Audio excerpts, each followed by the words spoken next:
Et votre invitée aujourd'hui en direct sur Boursorama, c'est Christine Kelly. Bonjour. Bonjour. Merci d'être là avec nous, journaliste, ancienne membre du CSA et la seule biographe de François Fillon. Vous publiez donc François Fillon, coulisses d'une ascension aux éditions L'Archipel. On précise que c'est une nouvelle édition d'un livre paru en 2007. On va parler évidemment, et pas que, de la psychologie de François Fillon, ce qui est très important dans cette phase compliquée qu'il vit.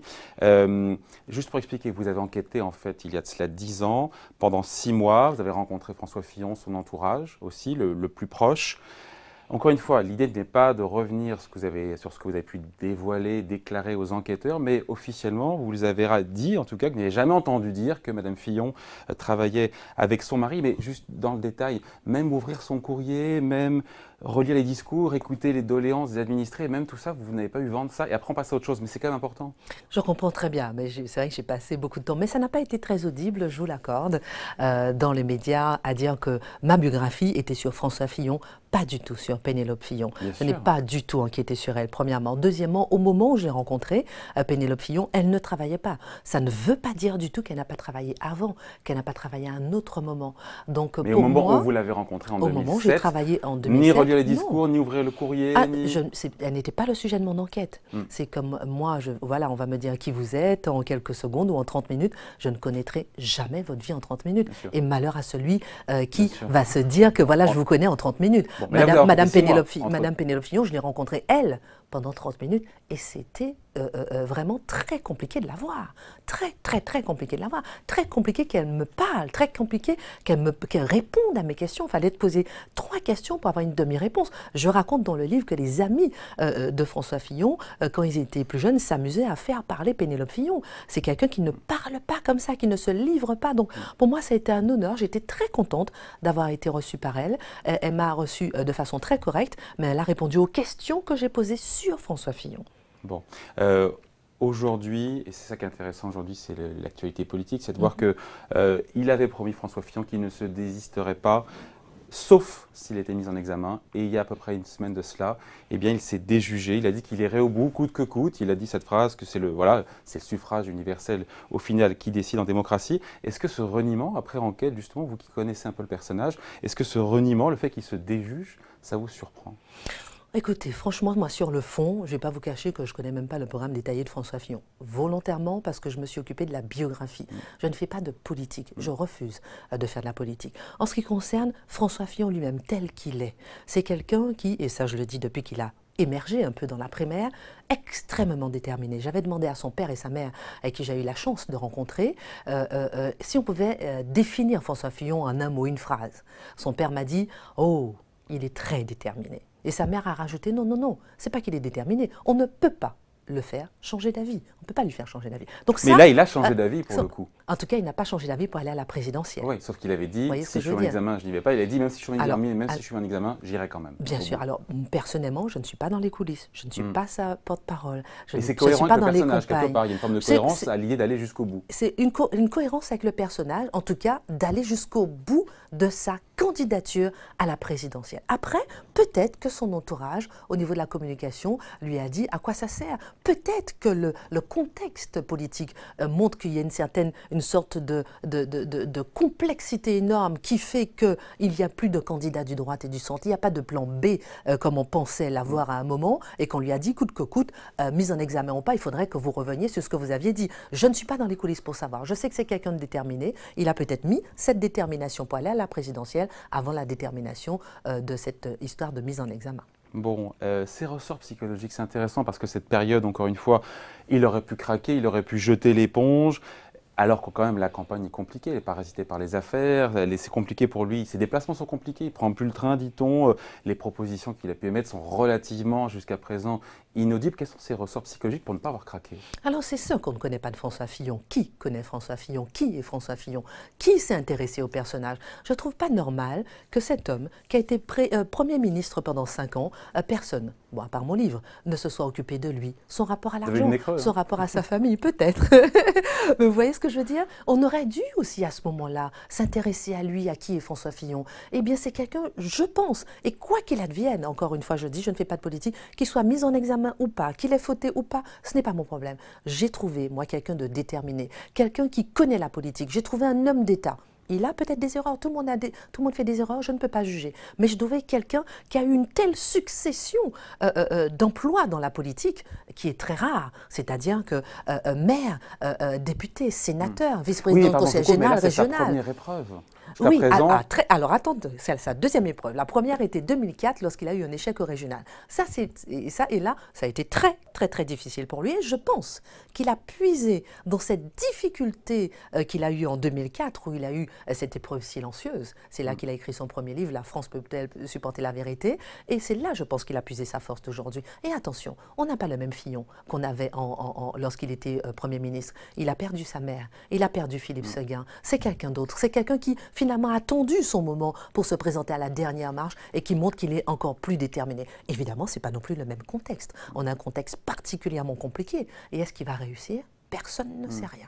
Bon, et si encore une fois, je reviens à la question, mais vous y répondez partiellement, sur le ressort psychologique qui fait qu'il n'a pas craqué, c'est encore toujours la détermination, l'ambition? Ah ben oui, je réponds 100% à votre question. C'est quelqu'un de déterminé. Figurez-vous que ce François Fillon, c'est quelqu'un qui a passé 20-25 élections locales en les gagnant quasiment haut la main dès le premier tour à 77%, à 83%. Qui dit mieux? Sauf les régionales en 2004. Rare, sauf les régionales en 2004. Mais je peux vous dire que c'est quelqu'un qui connaît la politique, qui connaît le terrain, qui connaît les coups bas. Et parfois, on peut même s'étonner de voir qu'il a été surpris de certaines choses, tellement il connaît la politique. Mais si aujourd'hui, on commence à voir un politique qui psychologiquement ne résiste pas, ce n'est pas un politique. Donc il a de la résistance. Il a une très forte résistance.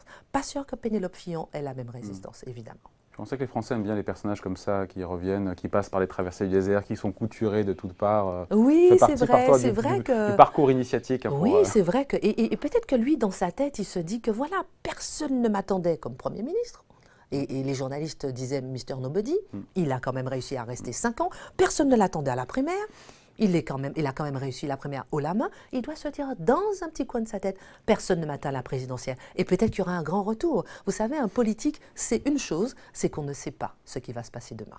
Bon, ténacité, détermination, ambition, secret, c'est des mots qu'on retrouve dans votre livre, c'est ça? Absolument. Vous savez, le premier livre que j'ai fait en 2007, c'était Le secret et l'ambition. Et tout le monde m'a dit, mais pourquoi le secret et l'ambition? Ben voilà, on a tout compris. C'est quelqu'un d'ambitieux, encore heureux, pour justement avancer en politique. Et c'est quelqu'un de terriblement secret. Secret dans son entourage, secret avec sa famille, secret avec... pour qu'on puisse pénétrer le clan Fillon qui le suit depuis 30-40 ans. Il a des fidèles avec lui. Il faut y arriver. Ça a été très difficile de pénétrer justement le clan Fillon. Bon. C'est un homme secret. C'est un homme secret et ambitieux. L'ouverture vendredi, vous avez vu, d'une information judiciaire pour le candidat Fillon avec la nomination de 3 juges d'instruction.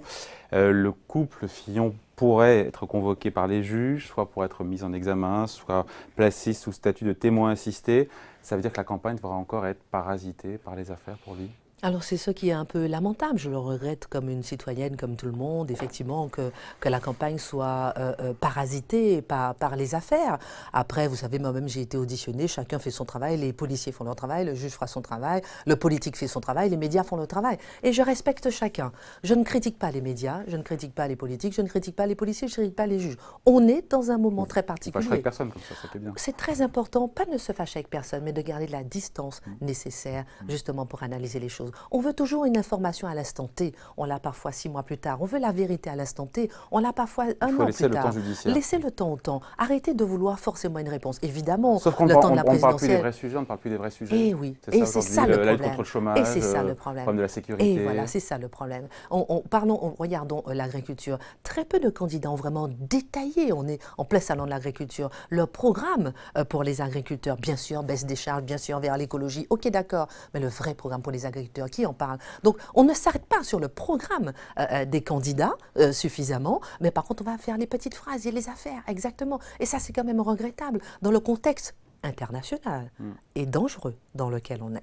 Bon, et puisqu'on parle de la presse, justement, c'est intéressant, Christine Kelly, est-ce qu'elle fait bien, selon vous, son travail dans ce traitement de l'affaire Fillon? Parce que je vous ai vu il y a cela 15 jours dans une émission, je crois que c'était la chaîne parlementaire au Public Sénat, je ne me souviens plus, où vous disiez que certains journalistes vous avaient interviewé pendant 1 heure, 1 heure et demie, et qui ne reprenaient pas vos propos. Vous avez vu, je vous ai écouté et entendu, ils ne reprenaient pas vos propos parce que ça n'allait pas dans leur sens. Absolument. Mais on parle d'une minorité. Absolument. Pas. C'était plus qu'une... Non, mais allez-y. Non, c'était une majorité de journalistes qui voulaient absolument que j'accuse Pénélope Fillon. Fillon. Ce n'est pas mon rôle d'accuser Pénélope Fillon, c'est pas mon rôle non plus le rôle des médias, de l'excuser. Sur le rôle des journalistes. Oui, justement. Dans le traitement, vous, ancien membre du CSA, alors justement, comment jugez-vous le traitement médiatique justement de cette affaire? Alors, par exemple, en ce qui me concerne, qui ai vécu cette histoire par les médias de l'intérieur, comme je le dis souvent et comme je viens de le dire tout à l'heure, il n'y a pas tous les médias à jeter justement qui ne font qui a bien fait son travail. Non mais, non, mais c'est vrai, certains font bien leur travail, d'autres non. Moi, je trouve, la majorité, par exemple, la majorité, ils vont dans le sens justement du vent, le sens de l'actualité chaude. Qui est-ce qui va s'arrêter pendant l'actualité froide et faire une enquête sur François Fillon pendant qu'il est Premier ministre, ou bien même après? Vous voyez ce que je veux dire? Ça aussi, c'est le travail des journalistes. Est-ce que certains patrons leur donnent la possibilité de s'exprimer ou de diffuser un documentaire en dehors de tout? Comment ce problème a été traité? Moi, je vais vous dire, en tant que membre du CSA, on n'est pas là pour juger sur le fond. On est là pour laisser la ligne éditoriale à la responsabilité des chaînes et des radios. Ce sont les chaînes et les radios qui décident du fond.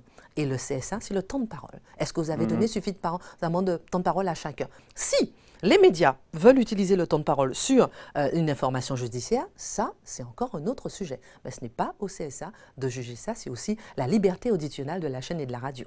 Donc, imaginez un seul instant que le CSA dise « Attendez, vous n'allez pas parler de François Fillon, mais de Christine Kelly », ça serait quand même un peu ennuyeux. Ça serait problématique. Voilà. Donc, les journalistes, globalement, ont bien fait leur travail? Au regard du CSA, les journalistes ont bien fait leur travail. Au regard de l'éthique? Ah, voilà la question, au regard de l'éthique. C'est une question qu'on peut se poser. Je la repose. Et au regard de l'éthique. Surtout l'essentiel comme ça, là, ça fait très sérieux. Mais je veux dire, c'est ça la question. Et où est l'éthique aujourd'hui? Et qui gère l'éthique? Et quel journaliste a l'éthique? Est-ce que tous les journalistes ont de l'éthique? Certains oui, d'autres non.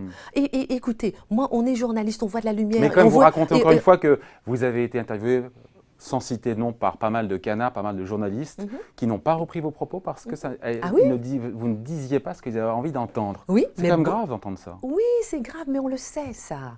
Nous, on le sait, pour le commun des mortels qui nous regarde, peut-être c'est ce qui fait que justement, vous alimentez, mais en même temps, vous dites, vous révélez au grand jour ce que une forme de méfiance aussi à l'égard des médias de la part des citoyens. Bien sûr, et les citoyens le savent, on ne peut pas trop tout cacher aux citoyens. De l'autre côté, j'ai pu m'exprimer largement chez vous ou encore dans des émissions en direct. J'ai privilégié des émissions en direct. On est en direct, midi passé de 25 minutes, Christine Kelly. Vous voyez ce que je veux dire? Non, mais c'est vrai. Lorsque j'ai été, par exemple, le Canard enchaîné, il m'appelle, il y a plein de journalistes qui m'appellent. Parmi les journalistes, il y a le Canard enchaîné qui appelle, j'en sais rien, non, c'est surprenant, j'en sais rien. Un autre journaliste vous appelle pour autre chose, paf, un encadré dans le Canard enchaîné et finalement tout le monde vous tombe dessus. Où est-ce que vous pouvez vous exprimer longuement, largement, sereinement dans une émission en direct? C'est ce que j'ai fait. Alors heureusement qu'il y a des émissions en direct. Heureusement qu'il y a des journalistes qui vous laissent parler. Heureusement qu'il y a des journalistes qui laissent le pour et le contre. Mais tout le monde n'est pas comme ça. Et tout le monde n'est pas tout noir ou tout blanc. Enfin, certains sont tout noirs. Ouais. Bon, j'ai un bon point de la part du CSA, parce que je laisse du temps, on est en direct, je coche les cases. Hein. Bon, bravo. Plus sérieusement, comment il fait, on va finir là-dessus, François Fillon, pour se faire entendre maintenant sur son projet? Comment est-ce qu'il rebondit? Comment est-ce qu'il reprend la main? Il doit aller sur le terrain. Il sera à Meaux aujourd'hui chez Jean-François Copé pour annoncer des mesures de sécurité. On voit bien qu'il droitisse son discours. Il veut compter sur son noyau dur pour essayer d'avoir ces 18-20% qui pourraient le qualifier pour le second tour. Il y a le salon de l'agriculture mercredi où il sera présent. Comment est-ce qu'il fait pour Alors, moi, je serais François Fillon. Parce qu'il est distancé, là, aujourd'hui. Oui, il est distancé. Aujourd'hui, par Macron. Il est mieux placé que tout le monde pour savoir qu'un jour, il est distancé, un jour, il est le premier. Il est devant tous. Il est mieux placé pour le savoir. Il est mieux placé pour savoir qu'un jour, il est à terre, un jour, il est debout. Il est mieux placé pour savoir que lui, il connaît que de la détermination. Donc, quelle est sa solution? Aller de l'avant, continuer, avancer, faire un maximum pour être audible. En tout cas, c'est la seule solution qu'il a. Après, est-ce qu'il est rompu d'une certaine partie de la population? Peut-être. Mais est-ce qu'il a le choix de ne pas continuer? Peut-être pas. Et François Fillon, c'est quelqu'un qui aime faire, pas forcément plaire. C'est quelqu'un qui aime la vérité, pas forcément la visibilité. Ce sont des atouts, ce sont aussi des faiblesses, et il est obligé de faire avec. S'il aime la vérité, il faudrait parfois qu'il soit plus clair dans sa défense aussi. Hein. Ça, c'est à sa communication de le dire. Et peut-être que lui, il a dit la vérité. Je n'en sais rien. Donc, ce qu'il faut qu'il soude son électorat, c'est ça. Il faut souder ce noyau dur, voilà, qui peut l'aider à passer. Oui, et vous savez, moi qui fais beaucoup de l'éducation aux médias et qui crée un musée des médias, je trouve indispensable qu'on fasse de l'éducation aux médias. Je trouve indispensable qu'on apprenne au grand public à avoir de la distance par rapport à ce qu'on entend, ce qu'on voit, à avoir un jugement. Parce qu'un jour, c'est le téléspectateur lui-même qui nous mettra dans le même sac les médias, les politiques, tous ceux qu'ils ne veulent pas entendre. Donc je pense qu'il faut apprendre aux téléspectateurs à être mesurés. Vous voyez ce que je veux dire? Avoir de la distance. Attendre peut-être effectivement qu'il soit mis en examen ou condamné. Parfois on est mis en examen, on n'est jamais condamné. Vous voyez ce que je veux dire? On aime juger tellement vite. Pour la présomption d'innocence finalement. Pour la présomption d'innocence, on aime juger au premier regard. On aime ça. Ça nous facilite et ça nous rassure. Est-ce que c'est juste? Peut-être qu'on a raison de juger. Sauf que là, la communication était au mieux pas très habile. On peut le dire, on peut le dire. Voilà, on peut le dire. Et là, vraiment, on est dans un moment très important de la vie politique française. Et tous ces petits couacs vont nous entraîner où? Et c'est la grande question que tout le monde se pose. Bon, en tout cas, voilà, je vous renvoie au livre de Christine Kelly, François Fillon, Coulisses d'une ascension, la seule biographe de François Fillon. Il n'y a personne d'autre qui a enquêté sur lui. Voilà, aux éditions L'Archipel. Merci d'avoir été notre invité aujourd'hui en direct. Merci, c'était un plaisir. Merci. Au revoir.